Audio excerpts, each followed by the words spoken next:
s'est donné, mon Dieu s'est donné. je ne peux imaginer combien ça coûterait. À la croix, il a pris ma place. mon Dieu s'est donné. il a pris ma place, Il a pris ma place. Il a pris ma place. Oh, Jésus a pris ma place. Il a pris ma place. Oh oui, Il a pris ma place. Qu'il est excellent de se retrouver dans la présence de l'Éternel et que son nom soit jamais élevé. Bonjour, peuple de Dieu. C'est une fois de plus pour moi, un honneur et un plaisir de prendre la parole du haut de ce pupitre pour parler, n'est-ce pas, de la part de l'Éternel. Et c'est avec révérence que je m'attelle à le faire ce matin. Et pour cela, je rends grâce à Dieu qui m'associe à son œuvre. Je rends grâce également à l'Éternel pour ta présence, pour notre présence à nous tous. Une fois de plus, recevez mes salutations fraternelles et que toute la gloire soit rendue à notre Père, le Créateur de l'univers. Amen.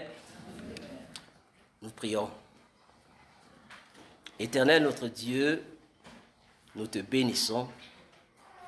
Nous te sommes infiniment reconnaissants, Seigneur, pour tous tes bienfaits. Merci pour ta présence, Emmanuel. Tu es avec nous, Seigneur, et tu nous le rassures ce matin encore. Père, qui sommes-nous sans toi? Nous ne sommes rien.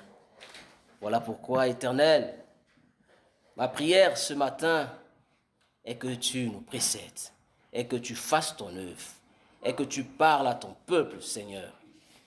Que l'instrument que tu t'es choisi soit effacé et que toi tu prennes la place. C'est dans le nom de Jésus que nous avons prié. Amen. Amen. Alors, ça fait, je crois, bientôt 2 semaines que nous sommes dans la nouvelle année ecclésiastique avec également un nouveau thème qui porte sur le discernement. Et dès le premier culte, nous avons reçu du Seigneur 3 filtres concernant le discernement. 3 filtres qui permettent, n'est-ce pas, de discerner. Le Père nous l'a donné. C'est un rappel. Il a parlé de la parole comme premier filtre. Il a également parlé du fruit et du don. Le don qui nous vient de l'Éternel. Don de discernement. Et pour ce jour, le Seigneur m'a mis à cœur de parler des fruits. De parler des fruits. Discerner par les fruits. Et le texte qui va, n'est-ce pas, supporter ce message est extrait du livre de l'évangile de Luc au chapitre 6, versets 43 à 44. Luc, chapitre 6, versets 43 à 44. Et la parole dit ceci: ce n'est pas un bon arbre qui porte du mauvais fruit, ni un mauvais arbre qui porte du bon fruit. Car chaque arbre se connaît à son fruit. On ne cueille pas des figues sur des épines et l'on ne vendange pas les raisins sur les ronces. Amen. Alors, on note ici d'emblée que c'est le Seigneur Jésus en personne qui parle.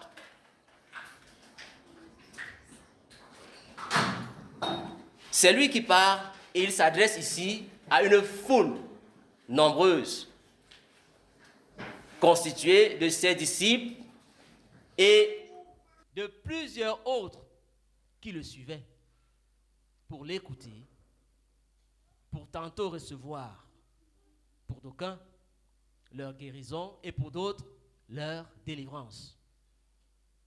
On peut voir cela au verset 17, 18 et 19. avoir une idée de la foule qui était derrière le Seigneur. Donc c'était donc des personnes qui suivaient le Christ pour un objectif bien précis.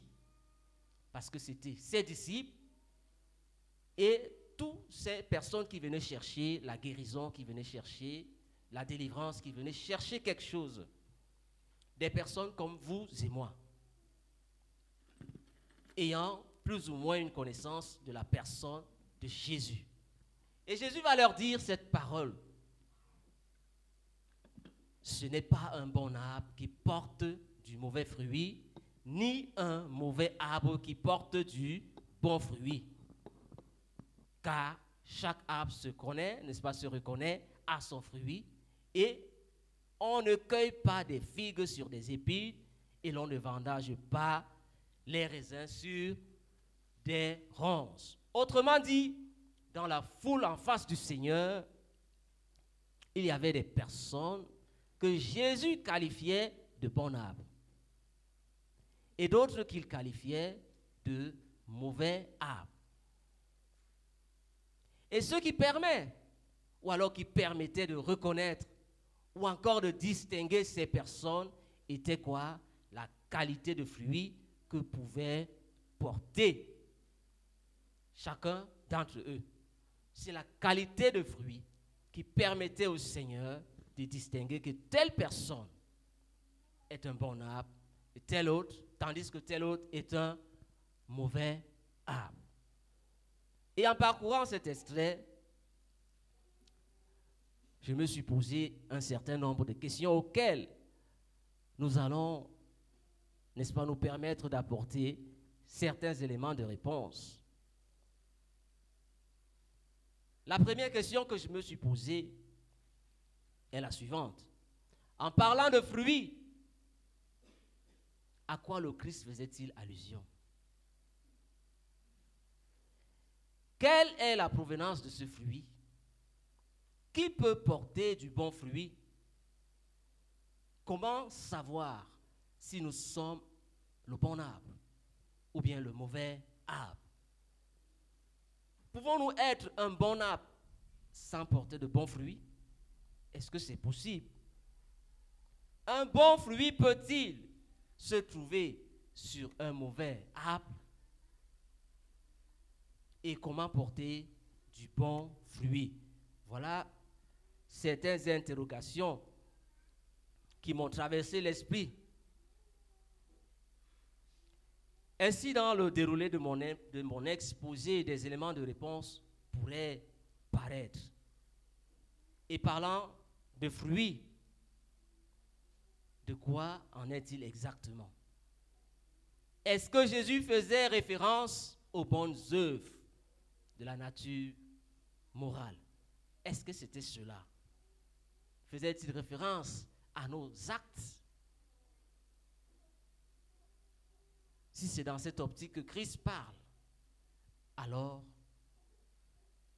je porte du fruit, soit parce que j'ai remporté la victoire sur un péché.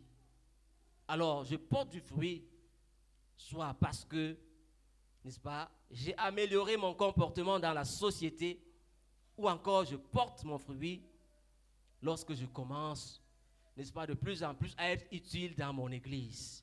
Est-ce que c'est ça, porter le fruit? Est-ce que c'est parce que je ne commets plus d'immoralité sexuelle que je porte le fruit? Est-ce que c'est parce que j'interviens lorsqu'il y a des difficultés que je porte du fruit? Si c'est cela, ceux du monde portent également des fruits. Amen. Ceux du monde portent également des fruits puisqu'ils ont des victoires sur le péché. Il y en a qui ont, n'est-ce pas, la victoire sur le péché. Ils se comportent même parfois dans la société mieux que nous. Amen.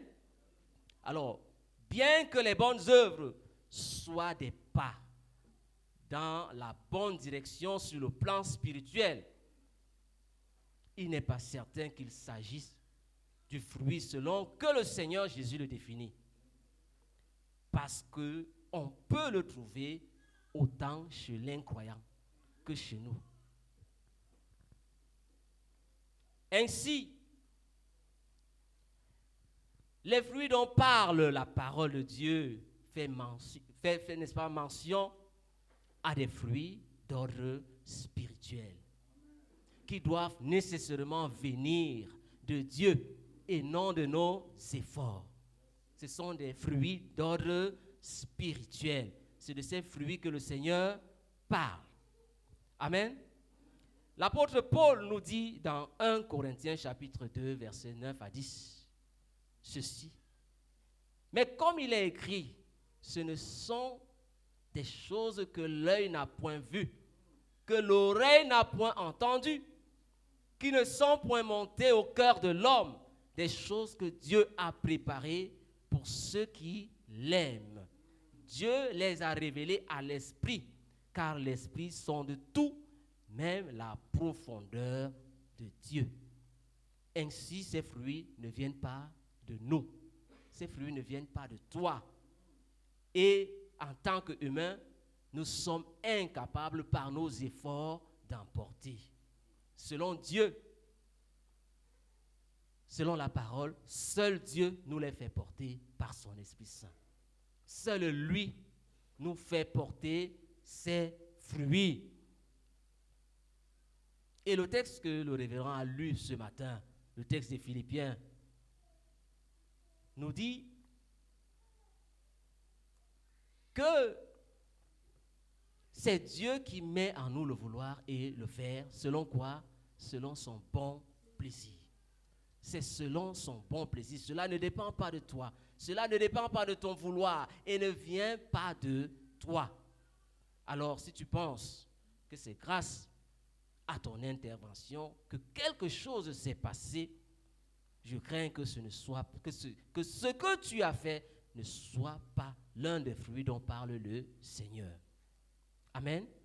Parce que cela dépend entièrement de Dieu. Et cela vient entièrement de lui. Nous n'avons rien à faire là à l'intérieur. Je veux prendre cette illustration en parlant du manguier, puisque nous avons les mangues autour de nous, ou de l'avocatier. De même que la mangue n'a d'autre choix que de pousser dans un manguier. Ou bien, est-ce que la mangue peut pousser dans un avocatier? Je ne pense pas. L'avocat, également de son côté, est condamné à pousser où? Dans un avocatier. Toutefois, que ce soit la mangue et le manguier, ou bien l'avocat et l'avocatier, aucun élément n'a, n'est-ce pas, de décision à prendre dans cette affaire.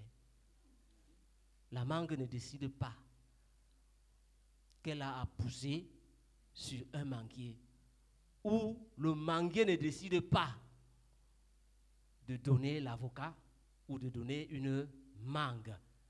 Aucun élément n'a à faire. Il n'a rien à faire, n'est-ce pas, dans cette affaire. De par la nature, c'est sur un manguier que doit pousser la mangue. Tout comme le bon fruit se trouve de manière naturelle par l'œuvre de Dieu et du Saint-Esprit chez des personnes qui ont une certaine nature. Amen. On ne les trouve pas chez n'importe qui. Il faut que ces personnes aient une certaine nature.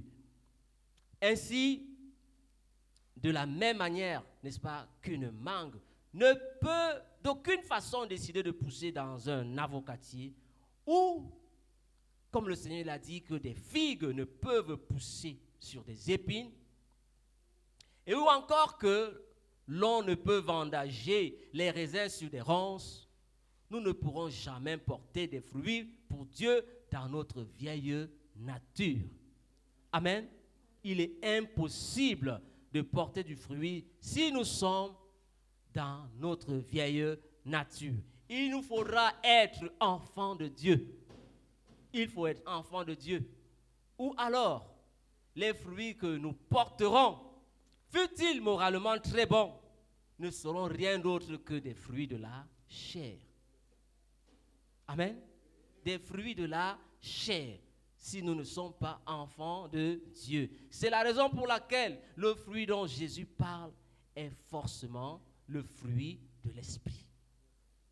Ce sont les fruits de l'esprit et il nous faut naître de nouveau pour en porter. Il faut que tu sois né de nouveau. Parfois, il arrive, n'est-ce pas, que dans l'apparence, un fruit semble bon. Cela arrive.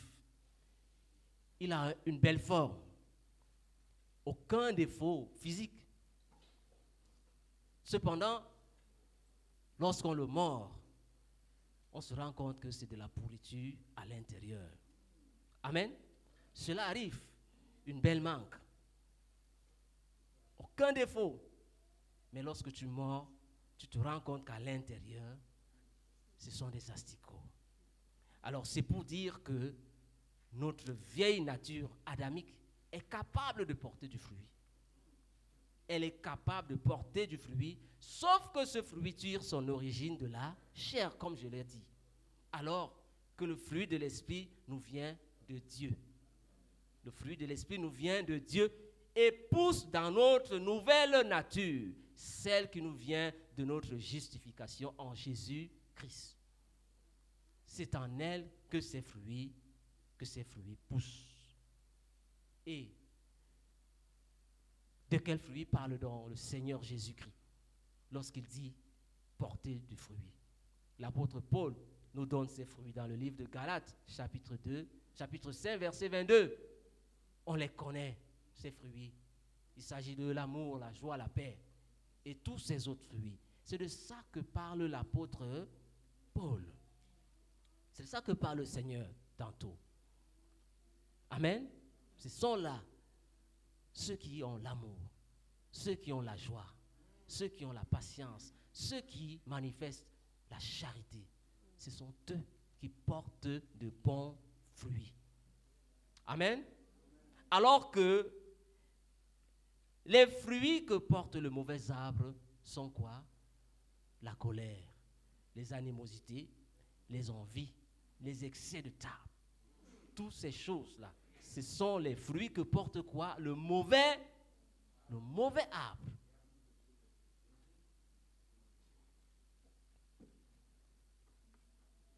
Amen. Et ce fruit n'est pas celui n'est-ce pas, de l'effort humain, parlant de l'esprit, des fruits de l'esprit. Il n'est pas celui de l'effort humain, mais c'est l'œuvre du Saint-Esprit dans le croyant. Tout comme la qualité de la mangue ne dépend pas d'elle-même, mais de la qualité du sol. C'est pas ça? Dépend de la qualité du sol dans laquelle le manguier se trouve. La bonne qualité du fruit dépendra tout aussi d'un fait simple. Elle dépendra de quoi? De la parole de Dieu. La bonne qualité de fruit dépendra de la parole de Dieu. Parce que la parole est le sol, n'est-ce pas, que nous avons besoin pour porter du bon fruit. C'est la parole.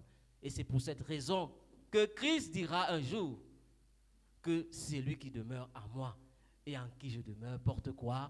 Porte du fruit. Parce que c'est la parole qui donne le fruit. Amen. Alors, pour conclure, n'est-ce pas, parlant du fruit, le Christ fait ici allusion au fruit du Saint-Esprit. Et ces fruits viennent exclusivement de Dieu. Cela ne vient pas de toi. Et pour les porter, il nous faut naître de nouveau. Si nous sommes un bon arbre, notre vie doit être remplie d'amour, doit être remplie de joie, doit être remplie de patience, doit être remplie de paix, de bienveillance, doit être remplie de ces choses-là. Si nous sommes un bon arbre. Amen. Et ces choses sont celles qu'on reçoit, n'est-ce pas, de la part de Dieu. Et si ces éléments ne se trouvent pas en nous, mais que plutôt en nous se trouvent les éléments de Galates 5, 19 à 21, nous sommes un mauvais arbre qui doit être comment? Coupé, qui doit être retranché. Et nous ne pouvons pas être un bon arbre sans porter un bon fruit. Non, c'est impossible. Parce que c'est la présence, n'est-ce pas, du bon fruit en nous qui fait de nous un bon arbre. Amen. Et un mauvais arbre ne peut pas porter de bons fruits s'il y en a qui portent, c'est un fruit de la chair. Pour porter un bon fruit, nous devons nous délecter de la parole de Dieu au quotidien. Amen. Et pour finir, je vais te laisser avec cette question et une interpellation. Es-tu un bon arbre ou un mauvais arbre? Au travers de tout ce qui a été dit ici, est-ce que tu es un bon arbre ou un mauvais arbre? Pense-y. Et si tu penses dans ton fort intérieur que tu es un mauvais arbre, ou bien tu doutes de ce que tu es, on l'a chanté tout à l'heure, le Seigneur est là, il est au milieu de nous. Emmanuel est miséricordieux, il est avec nous, il te tend la main ce matin. Saisis-la parce qu'il est miséricordieux. Amen. Que le Seigneur soit loué.